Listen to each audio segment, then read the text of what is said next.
Thanks for joining me. I appreciate it. Welcome to the next episode of Pride and Prejudice Read Aloud. Sorry, I don't know what's up with me today. I'm in a weird mood. I think the quarantine is me, but not nearly as much because I went for a bike ride today. Biking apparently really helps me stay sane, which is good to know. But thank you anyway for joining. I appreciate it. So we are now on to the next chapter of Pride and Prejudice. We left off with the fact that Mr. Darcy definitely paid off Wickham to marry Lydia for sure. Like, that has now been established and everything. And, hi, Mom! And so, yeah, that's been established. Elizabeth's really regretting rejecting his proposal right now because she's definitely a bit in love with her. And she can't even imagine him proposing to her again after she turned him down so decisively the last time. So that's more or less where we are, I believe. Yeah. Wickham is a dick, you're right. So is Lydia, because Lydia was really mean to her sisters, because Lydia was kind of trying to be all high and mighty about that she married, even though she ended up hurting a lot of people in the process of being married and was really irresponsible. So they're both kind of different. They honestly kind of deserve each other a little bit. And luckily, they are going up north, so they won't be in other people's ways, which is good. And will hopefully keep the damage to the family to a minimum. But Bingley and Mr. Darcy are actually back in town now. Yeah, they are back at Netherfield. So Jane and Bingley are seeing each other again, which is very exciting development. And Mrs. Bennet was a bitch to Mr. Darcy, which was really embarrassing for Elizabeth. But, hey, the fact that they're spending time with each other is at least promising. So, that's good. All right. Now we are on to chapter 54. As soon as they're gone, Elizabeth walked out to recover her spirits, or in other words, to dwell without interruption on those subjects that must deaden them more. Mr. Darcy's behavior astonished and vexed her. Why, if he came only to be silent, grave, and indifferent, said she, did he come at all? She could settle it in no way that gave her pleasure. He could be still amiable, still pleasing, to my uncle and aunt when he was in town, and why not to me? If he fears me, why come hither? If he no longer cares for me, why silent? Teasing man, I will think no more about him. Her resolution was for... I read this chapter, didn't I? Yes, I did. I'm sorry. That was chapter 54, and I am on to chapter 55. Wow. So sorry, guys. Thank you for tuning in and staying with me. I appreciate it. Let's see if I can actually find where I am. I hope you guys are enjoying the story so far. Yeah, I'm glad you noticed it. It took me a little bit to notice it too, Mike. You're right.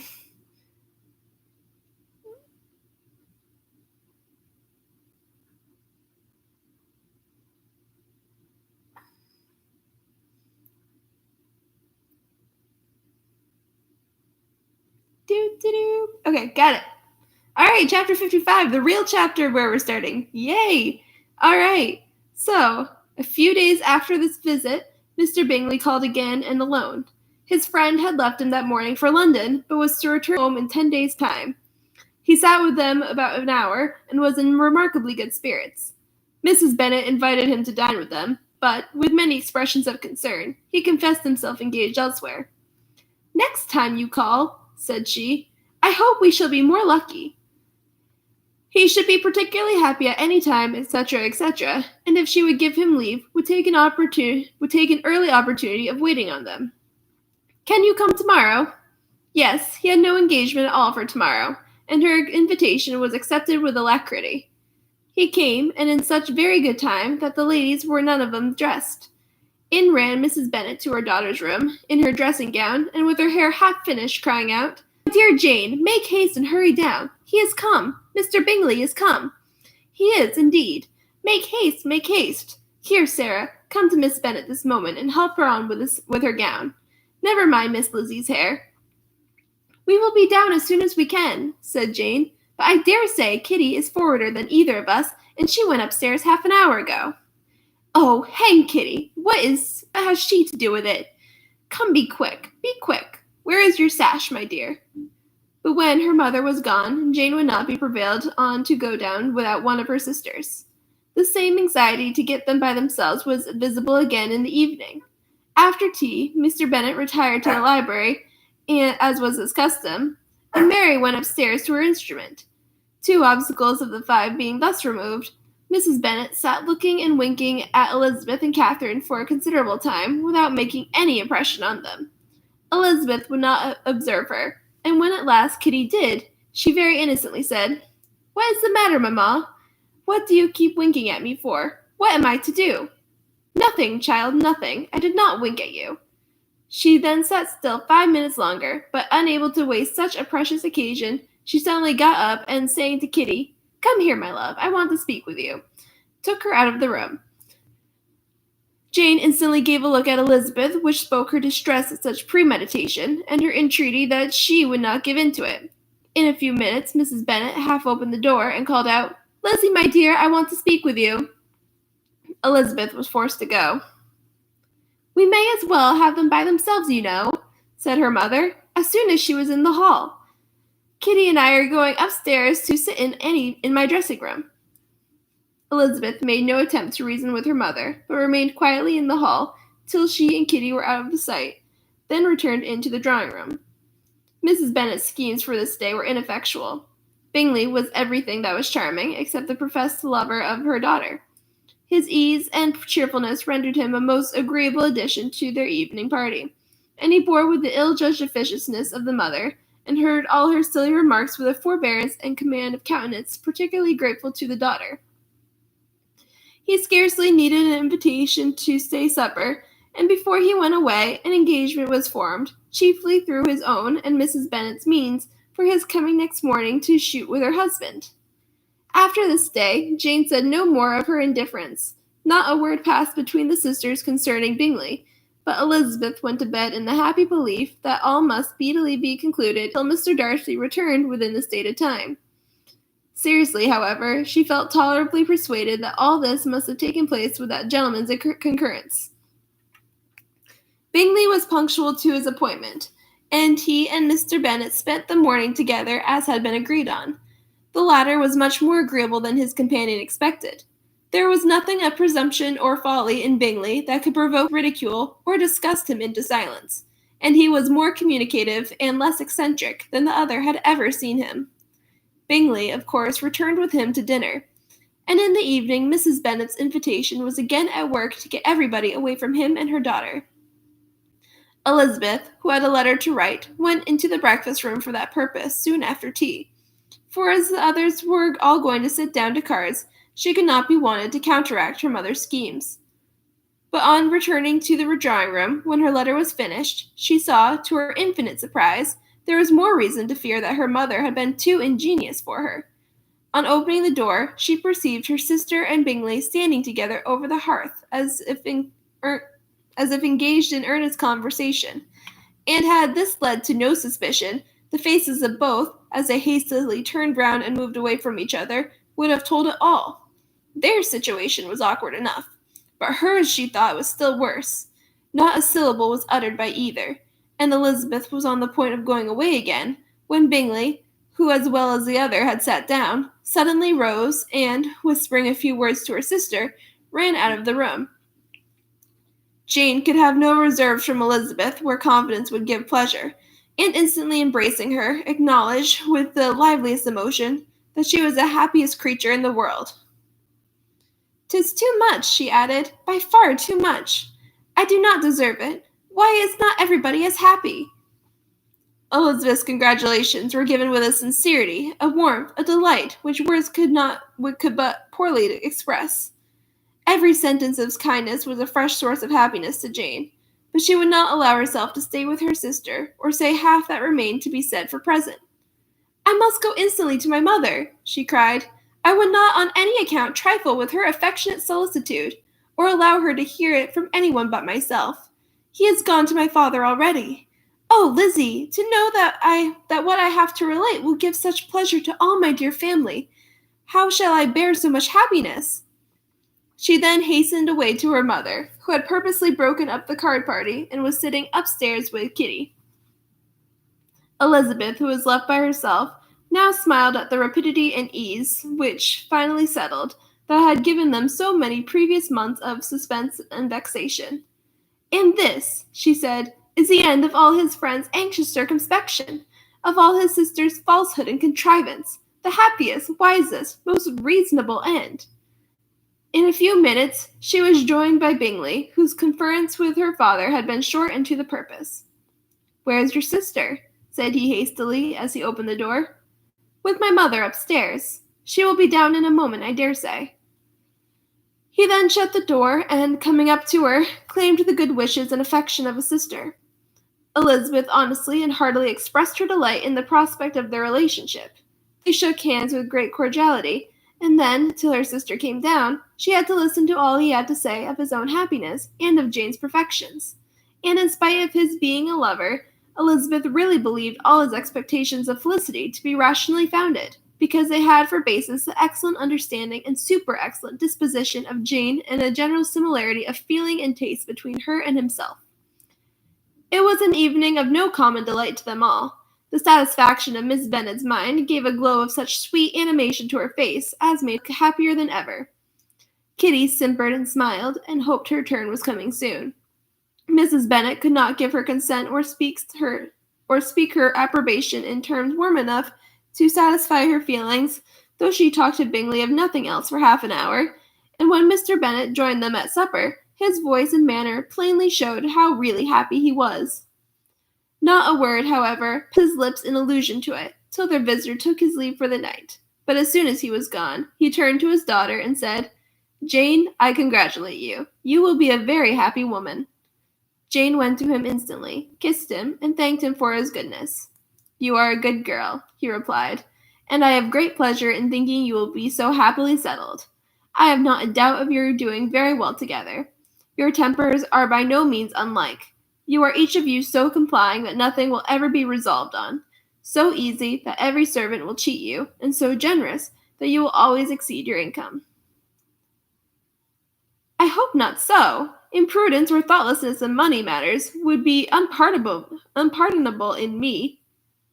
"And exceed their income? My dear Mr. Bennet," cried his wife, "what are you talking of? Why, he has 4,000 or 5,000 a year, and very likely more." Then, addressing her daughter, "Oh, my dear, dear Jane, I am so happy. I am sure I shan't get a wink of sleep all night. I knew how it would be. I always said it must be so at last. I was sure you could not be so beautiful for nothing. I remember as soon as ever I saw him, when he first came into Hertfordshire last year, I thought how likely it was that you should come together. Oh, he is the handsomest young man that was ever seen." Wickham, Lydia, were all forgotten. Jane was beyond competition her favorite child. At that moment she cared for no other. Her younger sisters soon began to make interest with her for objects of happiness which she might in future be able to dispense. Mary petitioned for the use of the library at Netherfield, and Kitty begged very hard for a few balls there every winter. Bingley, from this time, was of course a daily visitor at Longbourn, coming frequently before breakfast and always remaining till after supper, unless when some barbarous neighbour, who could not be enough detested, had given him an invitation to dinner which he thought himself obliged to accept. Elizabeth had now but little time for conversation with her sister, for while he was present, Jane had no attention to bestow on anyone else, but she found herself considerably useful to both of them in those hours of separation that must sometimes occur. In the absence of Jane, he always attached himself to Elizabeth for the pleasure of talking to her, and when Bingley was gone, Jane constantly sought the same means of relief. "He has made me so happy," said she, one evening, "by telling me that he was totally ignorant of my being in town last spring. I had not believed it possible." "I suspected as much," replied Elizabeth, "but how did he account for it?" "It must have been his sister's doing. They were certainly no friends to his acquaintance with me, which I cannot wonder at, since he might have chosen so much more advantageously in many respects. But when they see, as I trust they will, that their brother is happy with me, they will learn to be contented, and we shall be on good terms again, though we can never be what we once were to each other." "That is the most unforgiving speech," said Elizabeth, "that I ever heard you utter. Good girl, it would vex me indeed to see you again the dupe of Miss Bingley's pretended regard. Would you believe it, Lizzie, that when he went to town last November, he really loved me, and nothing but a persuasion of my being indifferent would have prevented his coming down again? He made a little mistake, to be sure, but it is to the credit of his modesty." This naturally introduced a panegyric from Jane on his diffidence, and the little value he put on his own good quality. Elizabeth was pleased to find that he had not betrayed the interference of his friend, for though Jane had been the most generous and forgiving heart in the world, she knew it was a circumstance which must prejudice her against him. "I am certainly the most fortunate creature that ever existed," cried Jane. "Oh, Lizzie, why am I thus singled from my family and blessed above them all? If I could but see you as happy! If there were such another man for you!" "If you were to give me 40 such men, I could never be so happy as you. Till I have your disposition, your goodness, I can never have your happiness. No, I may shift for myself, and perhaps, if I have very good luck, I may meet with another Mr. Collins in time." The situation of affairs in the Longbourn family could not be long a secret. Mrs. Bennet was privileged to whisper it to Mrs. Phillips, and she ventured, without any permission, to do the same by all her neighbours in Meryton. The Bennets were speedily pronounced to be the luckiest family in the world, though only a few weeks before, when Lydia had first run away, they had been generally proved to be marked out for misfortune. And that's the end of chapter 55. And yeah, I'm so glad that Jane and Bingley finally got married. It's really exciting. And I am definitely also happy, as Mike pointed out, that Jane doesn't like Miss Bingley anymore, and luckily knows that Miss Bingley does not have her best interests at heart. But yeah, it's exciting that they finally got engaged. It's about time. So it's really cool. All right, now on to chapter 56. One morning, about a week after Bingley's engagement with Jane had been formed, as he and the females of the family were sitting together in the dining room, their attention was suddenly drawn to the window by the sound of a carriage, and they perceived a chaise and four driving up the lawn. It was too early in the morning for visitors, and besides, the equipage did not answer to that of any of their neighbours. The horses were posted, and neither of the carriage, nor the livery of the servant who preceded it, were familiar to them.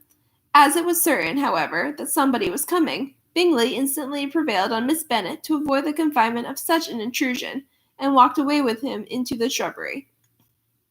They both set off, and the conjectures of the remaining three continued, though with little satisfaction, till the door was thrown open and their visitor entered.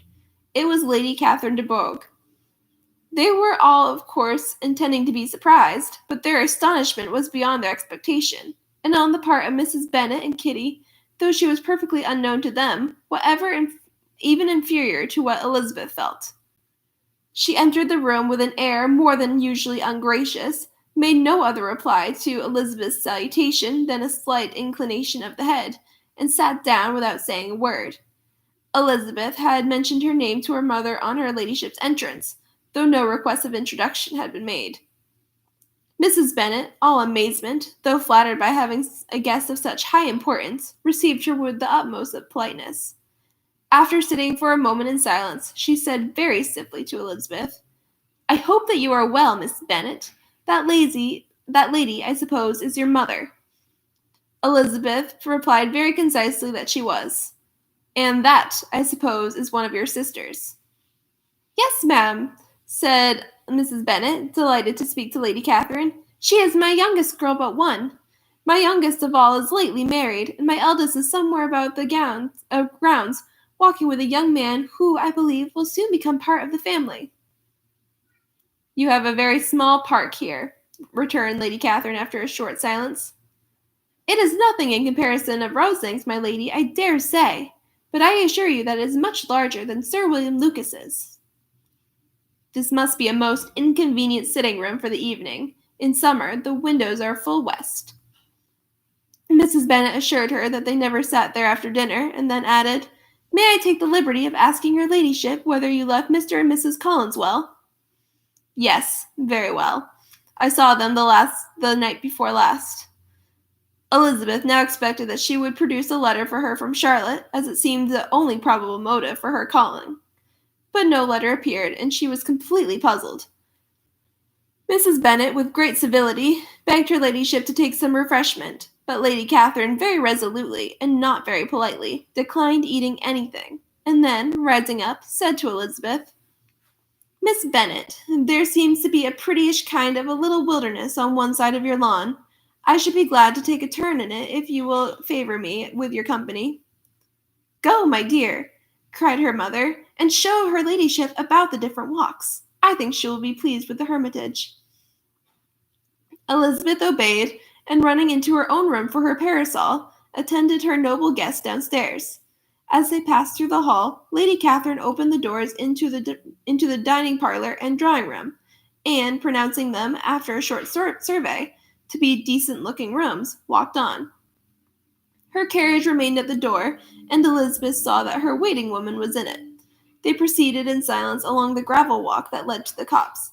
Aunt Elizabeth was determined to make no effort at conversation with a woman who was now more than usually insolent and disagreeable. How could I ever think her like her nephew? Said she, as she looked in her face. As soon as they entered the copse, Lady Catherine began in the following manner.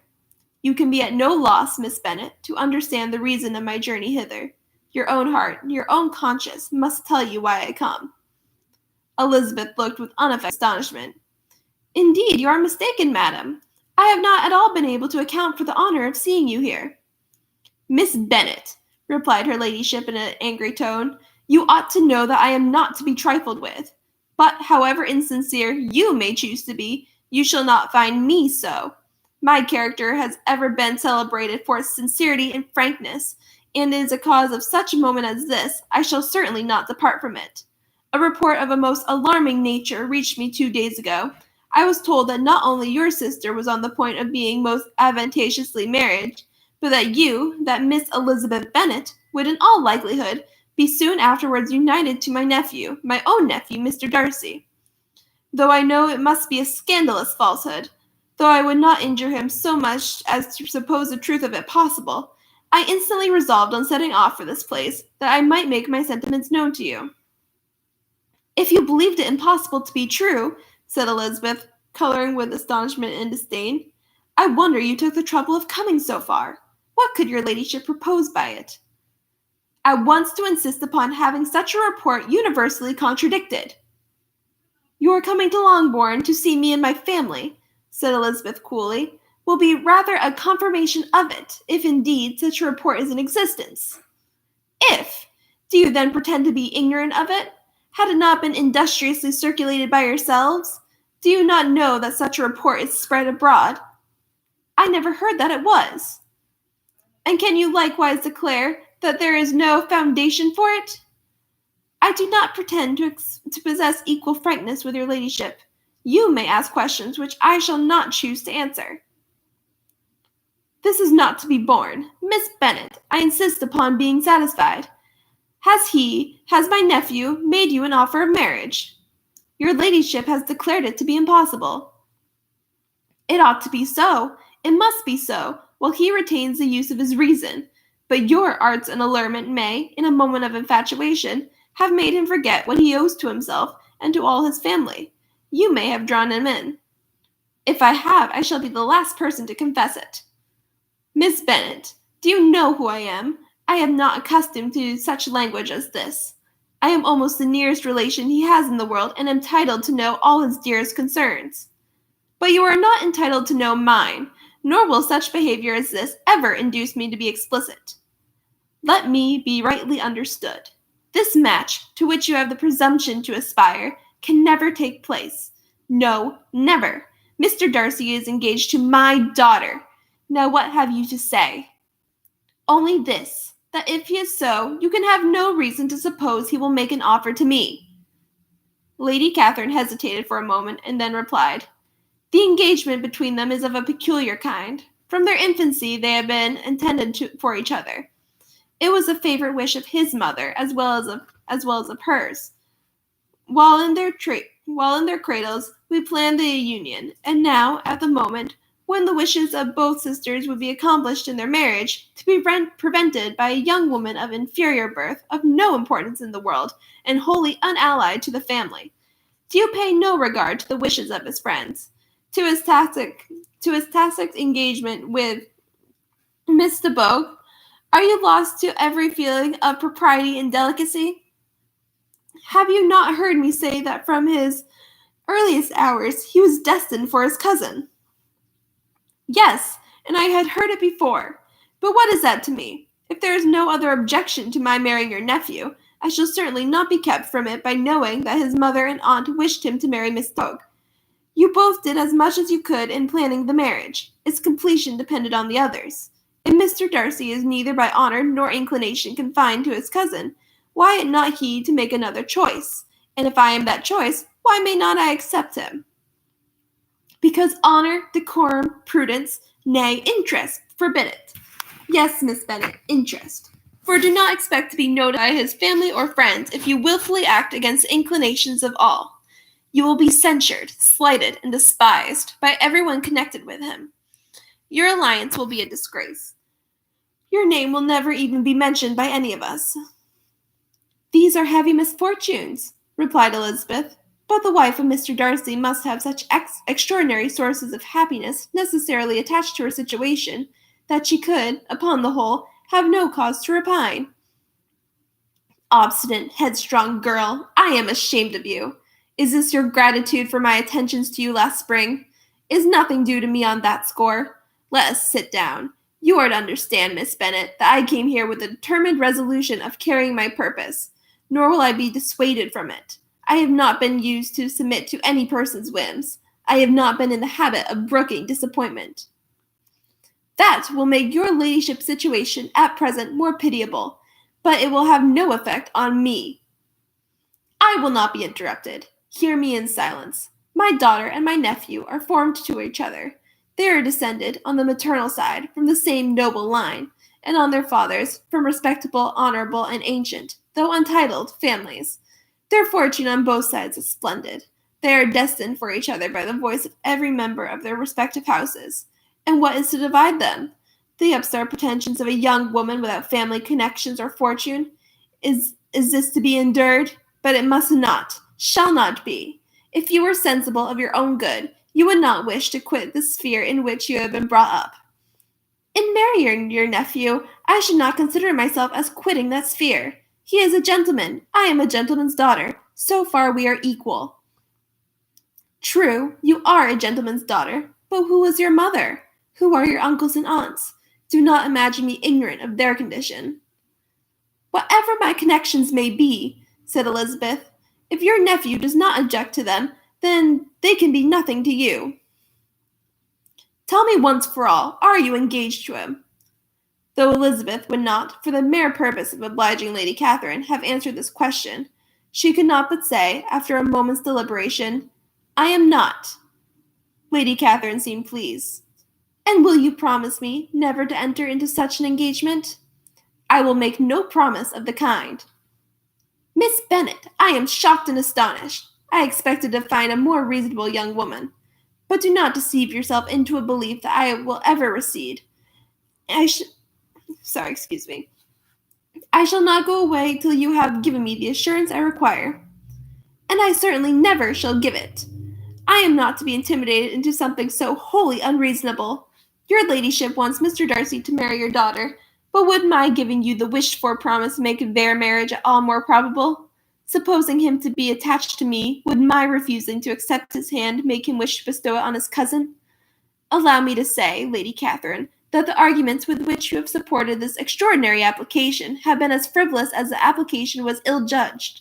You have widely mistaken my character, if you think I can be worked on by such persuasions as these. How far your nephew might approve of your interference in his affairs, I cannot tell, but you have certainly no right to concern yourself in mine. I must beg, therefore, to be importuned no further on the subject. Not so hasty, if you please. I have by no means done. To all the objections I have already urged, I have still another to add. I am no stranger to the particulars of your younger sister's infamous elopement. I know it all, that the young man's marrying her was a patched-up business at the expense of your father and uncles, and is such a girl to be my nephew's sister, is her husband, who is the son of his late father's steward, to be his brother. Heaven and earth, of what are you thinking? Are the shades of Pemberley to be thus polluted? You can now have nothing further to say, she resentfully answered. You have insulted me in every possible method. I must beg to return to the house. And she rose as she spoke. Lady Catherine rose also, and they turned back. Her ladyship was highly incensed. You have no regard, then, for the honor and credit of my nephew. Unfeeling, selfish girl. Do you not consider that connection with you must disgrace him in the eyes of everybody? Lady Catherine, I have nothing further to say. You know my sentiments. You are then resolved to have him. I have said no such thing. I am only resolved to act in that manner which will, in my own opinion, constitute my happiness without reference to you or to any person so wholly unconnected to me. It is well. You refuse, then, to oblige me. You refuse to obey the claims of duty, honor, and gratitude. You are determined to ruin him in the opinion of all his friends and make him the contempt of the world. Neither duty, nor honor, nor gratitude, replied Elizabeth, have any possible claim on me in the present instance. No principle of either would be violated by my marriage with Mr. Darcy. And with regard to the resentment of his family, or the indignation of the world, if the former were excited by his marrying me, it would not give me one moment's concern, and the world in general would have too much sense to join in the scorn. And this is your real opinion. This is your final resolve. Very well. I shall now know how to act. Do not imagine, Miss Bennet, that your ambition will ever be gratified. I came to try you. I hope to find you reasonable. But depend upon it, I will carry my point. In this matter, Lady Catherine talked on, till they were at the door of the carriage, when, turning hastily around, she added, I take no leave of you, Miss Bennet. I send no compliments to your mother. You deserve no such attention. I am most seriously displeased. Elizabeth made no answer, and without attempting to persuade her ladyship to return into the house, walked quietly into it herself. She heard the carriage drive away as she proceeded up the stairs. Her mother impatiently met her at the door of the dressing-room, to ask why Lady Catherine would not come in again and rest herself. She did not choose it, said her daughter. She would go. She is a very fine-looking woman, and her calling here was prodigiously civil, for she only came, I suppose, to tell us the Collinses were well. She is on her road somewhere, I dare say, and so, passing through Meryton, thought she might as well call on you. I suppose she had nothing particular to say to you, Lizzie. Elizabeth was forced to give into a little falsehood here, for to acknowledge the substance of their conversation was impossible. And that is the end of chapter 56. Oh, man, Lady Catherine is such a bitch. Man. Oh, yeah, I am definitely with you, Mom, on Lady Catherine. I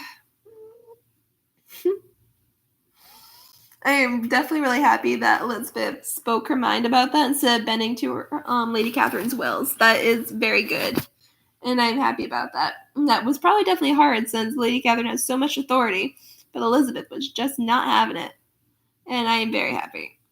All right, thank you guys for tuning in, and we are now on to chapter 57. The discomposure of spirits which this extraordinary visit threw Elizabeth into could not be easily overcome, nor could she, for many hours, learn to think of it less than incessantly. Lady Catherine, it appeared, had actually taken the trouble of this journey from Rosings for the sole purpose of breaking off her supposed engagement with Mr. Darcy.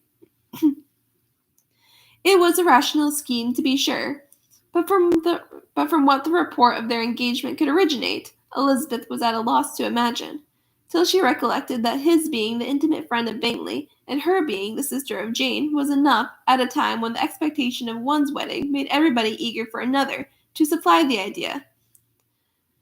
She had not herself forgotten to feel that the marriage of her sister must bring them more frequently together. And her neighbours at Lucas Lodge, therefore, for through their communication with the Collinses, the report, she concluded, had reached Lady Catherine, had only set that down as almost certain and immediate, which she had looked forward to as possible at some future time. In revolving Lady Catherine's expressions, however, she could not help feeling some uneasiness as to the possible consequence of her persisting in this interference. From what she had said of her resolution to prevent their marriage, it occurred to Elizabeth that she must meditate an application to her nephew, and how he might take a similar representation of the evils attached to a connection with her. She dared not pronounce. She knew not the exact degree of his affection for his aunt, or his dependence on her judgment, but it was natural to suppose that he thought her much higher of her ladyship than she could do, and it was certain that, in enumerating the miseries of a marriage with one whose immediate connections were so unequal to his own, his aunt would address him on his weakest side. With his notions of dignity, he would probably feel that the arguments, which to Elizabeth had appeared weak and ridiculous, contained much good sense and solid reasoning. If he had been wavering before as to what he should do, which had often seemed likely, the advice and entreaty of so near a relation might settle every doubt, and determine him at once to be as happy as dignity unblemished could make him. In that case he would return no more. Lady Catherine might see him in her way through town, and his engagement to Bingley of coming again to Netherfield must give way. If, therefore, an excuse for not keeping his promise should come to his friend within a few days, she added, I shall know how to understand it. I shall then give over every expectation, every wish of his constancy. If he is satisfied with only regretting me, while he might have obtained my affections in hand, I shall soon cease to regret him at all. The surprise of the rest of the family, on hearing who their visitor had been, was very great, but they obligingly satisfied it with the same kind of supposition which had appeased Mrs. Bennet's curiosity, and Elizabeth was spared from much teasing on the subject. The next morning, as she was going downstairs, she was met by her father, who came out of his library with a letter in his hand. Lizzie, said he, I was going to look for you. Come into my room. She followed him thither, and her curiosity to know what he had to tell her was heightened by the supposition of its being in some manner connected with the letter he held. It suddenly struck her that it might be from Lady Catherine, and she anticipated with dismay all the consequent explanations. She followed her father to the fireplace, and they both sat down. He then said, I have received a letter this morning that has astonished me exceedingly. As it principally concerns yourself, you ought to know its contents. I did not know before that I had 2 daughters on the brink of matrimony. Let me congratulate you on a very important conquest. The color now reached into Elizabeth's cheeks in the instantaneous conviction of its being a letter from the nephew instead of the aunt, and she was undetermined whether most to be pleased that he explained himself at all, or offended that his letter was not rather addressed to herself, when her father continued, You look conscious. Young ladies have great penetration in such matters as these, but I think I may defy even your sagacity to discover the name of your admirer. This letter is from Mr. Collins. Mr. Collins? And what can he have to say? Something very much to the purpose, of course. He begins with congratulations on the approaching nuptials of my eldest daughter, of which it seems he has been told by some of the good-natured gossiping Lucases. I shall not sport with your impatience by reading what he says on that point. What relates to yourself is as follows. Having thus offered you the sincere congratulations of Mrs. Collins and myself on this happy event, let me now add a short hint on the subject of another, of which we have been advertised by the same authority. Your daughter Elizabeth, it is presumed, will not bear the name of Bennet after her elder sister has resigned, will not long bear the name of Bennet after her elder sister has resigned it, and the chosen partner of her fate may be reasonably looked up to as one of the most illustrious personages in this land. Can you possibly guess, Lizzie, who is meant by this?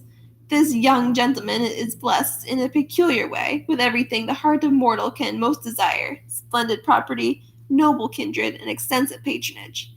Yet, in spite of all these temptations, let me warn my cousin Elizabeth and yourself of what evils you may incur by a precipitate closure with this gentleman's proposals, which, of course, you will be inclined to take immediate advantage of.